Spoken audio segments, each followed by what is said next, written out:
شروع رب کائنات کے نام سے جو بڑا رحمان اور رحیم ہے۔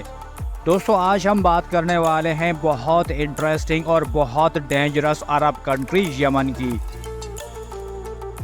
یمن ایک ایسا کنٹری ہے جہاں ایک ہی کنٹری میں ایک ہی وقت میں دو گورنمنٹس ایک ساتھ کام کرتی ہیں۔ یہ مڈل ایسٹ کا آزاد اور خود مختار کنٹری ہے جسے عرب دنیا کا سب سے غریب کنٹری بھی مانا جاتا ہے۔ دوستو یمن میں سخت اسلامک لاز موجود ہیں۔ سعودی عرب کی طرح چوری کرنے پر ہاتھ کاٹ دیے جاتے ہیں، جبکہ اسلام کے خلاف بولنے پر زبان تک کاٹ دی جاتی ہے۔ کیونکہ یہ ایک اسلامک کنٹری ہے، اس وجہ سے ہومو سیکسولیٹی یعنی ہم جنس پرستی کی سزا موت ہے۔ یمن میں شراب پر سخت پابندی ہے، قتل کرنے والے کا عام سر قلم کر دیا جاتا ہے اور ریپ کی سزا بھی موت ہے۔ ناظرین، دیگر عرب ممالک یعنی بحرین، لبنان، دبئی یا لیبیا کی طرح یمن میں بے حیائی نہیں بلکہ سخت اسلامک لاز رائج ہیں۔ یمن کی عورتیں مکمل پردہ کیے بغیر گھر سے نہیں نکل سکتی۔ اگر بغیر پردے کے گھر سے باہر نکلتی ہیں تو ان کو سخت سزائیں دی جاتی ہیں۔ آپ لوگوں کو یہ بات جان کر حیرانی ہوگی، اگر کوئی عورت دوسرے ملک سے یمن کی سیر کے لیے آئے تو اسے بھی اپنے منہ کے علاوہ جسم کے تمام حصوں کا پردہ کرنا لازمی ہوتا ہے۔ آپ یمن میں کسی بھی عورت کی اجازت کے بغیر اس کی تصویر نہیں بنا سکتے۔ اگر آپ نے ایسی کوئی بھی حرکت کی تو آپ کو جیل کی سزا بھی ہو سکتی ہے۔ کسی بھی غیر مرد یا غیر عورت کی آنکھوں میں آنکھیں ڈالنا بھی سخت جرم سمجھا جاتا ہے، چاہے وہ یمنی ہو یا پھر کسی دوسرے ملک سے آیا ہوا ہو۔ دوستو ہمارے پاکستان اور انڈیا میں آپ کو غریب اور امیر کے لیے دو مختلف قوانین سرعام نظر آئیں گے، مگر یمن میں سزا کا قانون تمام لوگوں کے لیے یکساں ہے، چاہے وہ یمنی ہو یا کوئی باہر سے آیا ہوا۔ اس ملک میں ایک عجیب و غریب رواج بھی ہے جہاں چھوٹی بچیوں کی بڑے مردوں سے شادیاں کروائی جاتی ہیں۔ لڑکیوں کی شادیاں یہاں دوستو صرف 10 سال کی عمر میں کر دی جاتی ہیں۔ غریب ہونے کے باوجود یہاں پر شادیوں کے فنکشنز لگاتار 21 ڈیز تک جاری رہتے ہیں۔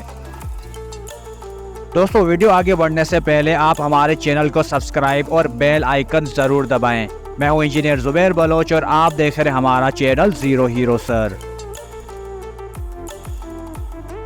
دوستو آپ یہ بات سن کر حیران ہوں گے، عربی نسل کا آغاز یمن سے ہوا تھا۔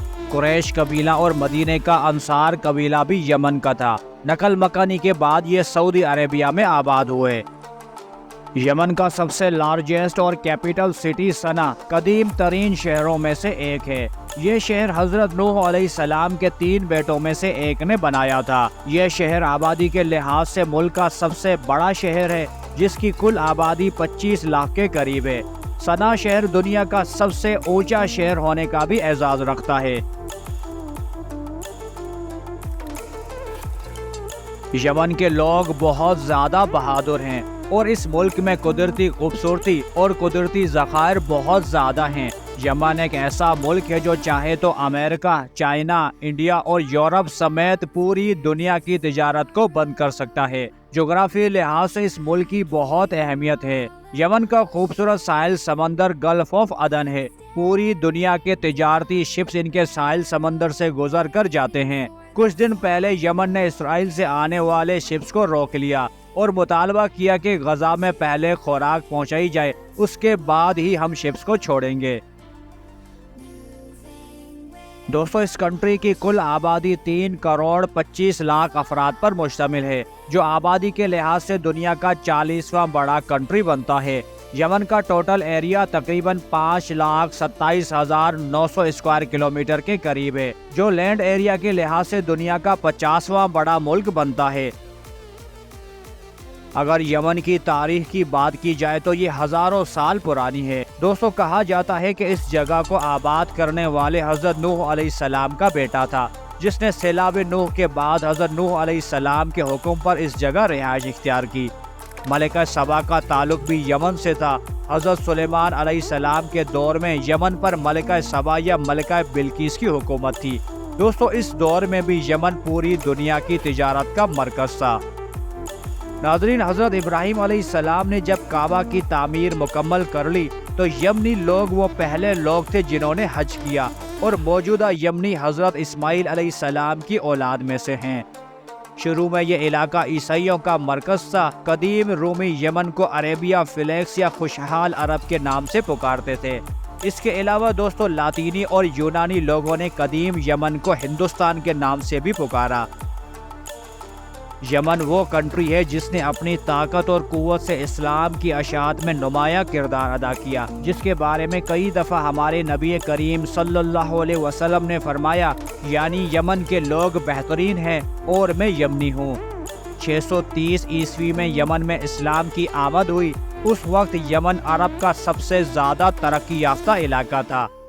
دوستو سرزمین یمن وہ سرزمین ہے جس نے اول اسلام کی اشاعت اور اسے مضبوط کرنے میں اپنا بڑا کردار ادا کیا۔ حضرت علی ابن طالب رضی اللہ تعالی عنہ ہمارے نبی کریم صلی اللہ علیہ وسلم کا خط لے کر یہاں کے اس وقت کے حکمران قبائل کے پاس آئے۔ دوستو یمن کے اس وقت کے حکمران قبائل دنیا کے طاقتور ترین قبائل تھے، جو کہ جلد ہی اسلام میں داخل ہو گئے اور مسلمان ہو گئے۔ انہی قبائل نے مصر، عراق، فارس اور شمالی افریقہ سمیت کافی دنیا میں اسلام کے پھیلاؤ میں اپنا اہم کردار ادا کیا۔ دوستو 9ویں صدی میں یمن میں مکمل اسلامی حکومت قائم ہو گئی، جو کہ 1912 میں ختم ہوئی۔ 1932 میں برطانیہ نے اور ترکوں نے یمن پر پوری طرح قبضہ کر لیا۔ اس کے بعد یمن کا ساحلی علاقہ ٹرکش لوگوں کی تجارت کا اہم مرکز بن گیا۔ نارتھ یمن پر برٹش جبکہ ساؤتھ یمن پر ٹرکش لوگوں کی حکومت رہی، جس کے بعد دوستو یہ آج تک ساؤتھ اور نارتھ یمن میں تقسیم ہو کر رہ گیا۔ 1948 میں امام یحییٰ کو مار کر ان کے بیٹے تخت نشین ہو گئے۔ 1987 میں یمن میں پہلی دفعہ آئل دریافت ہوا۔ 1990 میں ساؤتھ اور نارتھ یمن کے درمیان ایک معاہدہ ہوا، جس میں دونوں حصوں میں ایک ہی نظام کو اپنایا گیا۔ دوستو 12 مئی 1990 میں نارتھ یمن کے صدر علی عبداللہ یمن کا جمہوری پرچم لہرا کر دونوں ملکوں کے اتحاد کا اعلان کر دیا، لیکن دونوں ملکوں کی فوجیں متحد نہ ہو سکیں۔ 1994 تک نارتھ یمن کی آرمی نے ساؤتھ یمن کے کئی حصوں پر قبضہ کر لیا۔ ساؤتھ یمن کو سعودی عرب کی حمایت حاصل تھی اور نارتھ یمن کو ایران کی۔ دوستو کیونکہ برٹش لوگ بھی اس کنٹری میں فساد چاہتے تھے، اس لیے 1966 تک اس میں راج کرنے کے بعد جاتے جاتے اس کو بھی انڈیا پاکستان کی طرح دو حصوں میں تقسیم کر کے چلے گئے۔ کیونکہ دوستو اگر یمن مضبوط ہو جاتا تو آج تک برٹش کے ساتھ ساتھ امریکہ اور پورا یورپ تجارت کے لیے یمن کا محتاج رہتا۔ اس کنٹری کی تقریباً 100% آبادی مسلمان ہے، جن میں 65% سنی مسلم ہیں جو کہ حضرت امام شافعی رحمۃ اللہ علیہ کی پیروی کرتے ہیں، اور 35% شیعہ ہیں جو کہ اسماعیلی فرقے سے تعلق رکھتے ہیں۔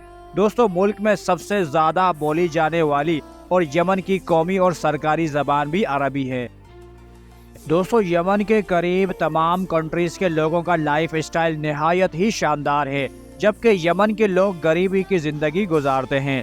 آپ لوگوں کو یہ بات جان کر حیرانی ہوگی، یمن کی 80% آبادی کو 2 وقت کا کھانا بھی نصیب نہیں ہوتا۔ یمن میں لگ بھگ 20 لاکھ افراد بے گھر ہیں، 56% آبادی صحت کی دیکھ بھال سے متاثر ہے اور 55% آبادی صاف پانی سے بھی متاثر ہے۔ 2019 میں اقوام متحدہ نے رپورٹ کیا کہ یمن وہ کنٹری ہے جہاں سب سے زیادہ لوگوں کو انسانی امداد کی ضرورت ہے۔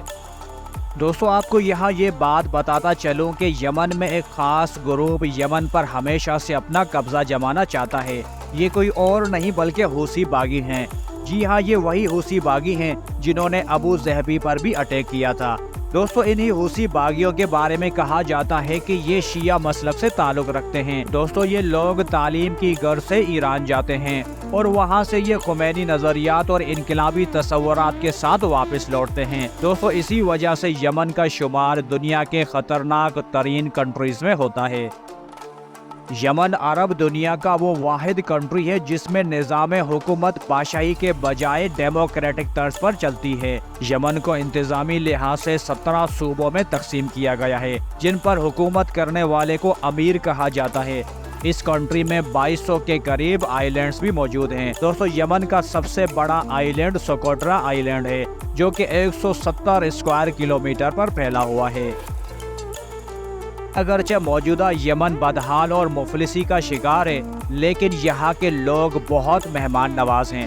ان کے دن کا آغاز ہماری طرح 8 بجے نہیں بلکہ فجر کی نماز کے فوراً بعد ہو جاتا ہے۔ فٹ بال یمن کے لوگوں کا سب سے فیورٹ گیم ہے، اور دوستو یہی کھیل یمن کا قومی اور سرکاری گیم بھی ہے۔ اس کے علاوہ یمن میں کیملز اور ہارس ریس بھی لگائے جاتے ہیں۔ یمن وقت کے حساب سے پاکستان سے 2 گھنٹے اور انڈیا سے 2 گھنٹے 30 منٹ پیچھے ہے۔ اس کنٹری کا نیشنل اینیمل عربک چیتا ہے۔ نیشنل برڈ عقاب اور نیشنل ڈے 12 مئی کو منایا جاتا ہے۔ یمن میں بڑے بڑے پیمانے پر پہاڑی سلسلے بھی موجود ہیں۔ جبل شیب نامی پہاڑ یمن کا سب سے اونچا پہاڑ ہے۔ یمن کی کرنسی کو یمنی ریال کہا جاتا ہے۔ ایک یمنی ریال پاکستانی 1.11 روپیز اور انڈین 0.33 روپیز کے برابر ہے۔ دوستو یہ تھی یمن سے ریلیٹڈ ایک انٹرسٹنگ ویڈیو۔ اللہ یمن پر اپنا رحم کرے اور ان سب قوتوں کو ہدایت دے جو یمن کی خون ریزی میں شامل ہیں، تاکہ یہ ملک پھر سے اسلام کا گہوارہ بن سکے۔